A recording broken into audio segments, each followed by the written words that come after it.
पुन्हा एकदा आपल्या सगळ्यांना नम्र विनंती करतो की संघटनात्मक काम करत असताना आरोप प्रत्यारोप कोणावर विनाकारण करायचे नाही. शेवटी आता आपण मूळ शिवसेना बाळासाहेबांनी स्थापन केलेल्या शिवसेनेत आपण आलो. एक चांगल्या प्रकारचं काम करून आपल्याला समाजासमोर स्वतःला प्रूव्ह करायचंय की आम्ही ह्या कारणासाठी इकडे गेलो आणि म्हणून हे आम्ही कामं करून दाखवायला लागलो. तुम्हाला ते दाखवायचं आपल्याला, उगाच म्हणायचं नाही आपल्याला.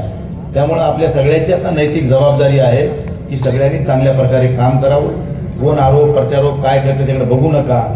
शेवटी हे राजकारणामध्ये ह्या गोष्टी होत असतात. मला एका धुळ्या जगाचा फोन आला.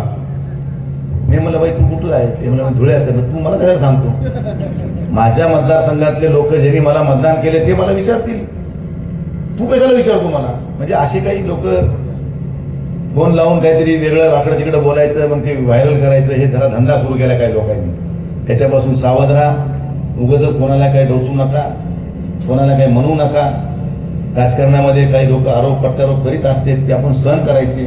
जिथं उत्तर द्यायचं तिथं उत्तर देऊ आणि कोणी अंगाला आलं त्याला शिंगावर घेऊ.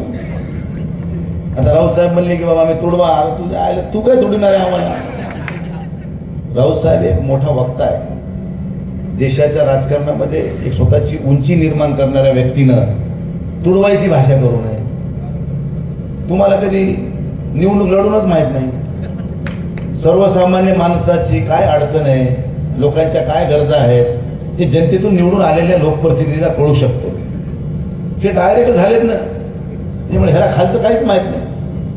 आणि ती तुडवायची भाषा हे नाही करावी. मला तर कमाल वाटली. आम्ही म्हणलो ते ठीक आहे, तुम्ही काय मला गोष्टी तर ठीक आहे. आता मोठ्या माणसाने कसं मन मोठं ठेवायचं त्यांनी ठरवावं.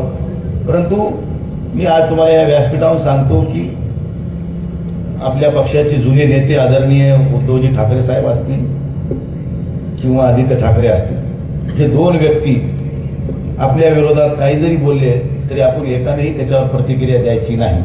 हे पहिला तुम्हाला सगळ्याला माझी विनंती आहे. मी देणार नाही, तुम्ही कोणी द्यायची नाही. कारण पहिला आपला जमाना कसा होता, आपली एक मन आहे, ज्याचं खावं मीठ त्याचं करावं नीट. आपली त्या घराण्याशी बांधिलकी आहे. आपण वैचारिक लढाईमध्ये जरी आपण वेगळ्या याच्यात असलो तरी आपण त्या परिवाराशी कटुता ठेवण्याची भूमिका आपली नसली पाहिजे. आणि ती माझी तर नसणार, तुमची सुद्धा माझी नाही म्हणजे तुमची पण नाही. त्यामुळे हे दोन व्यक्ती सोडल्या तर बाकी कोणाच्या बापाला मोजायची गरज नाही. त्यामुळे त्याला कसं पुरून उरायचं कोणाला ते आम्ही माझे ठरेल, आपण करून करू सगळं. फक्त या दोन व्यक्तीविषयी त्यांनी शिव्या जरी घातल्या तरी आपण ते गुलाबाचे फुलं आपल्या अंगावर टाकायला समजून स्वीकारायचं, एवढीच विनंती करतो. आणि एकनाथराव शिंदे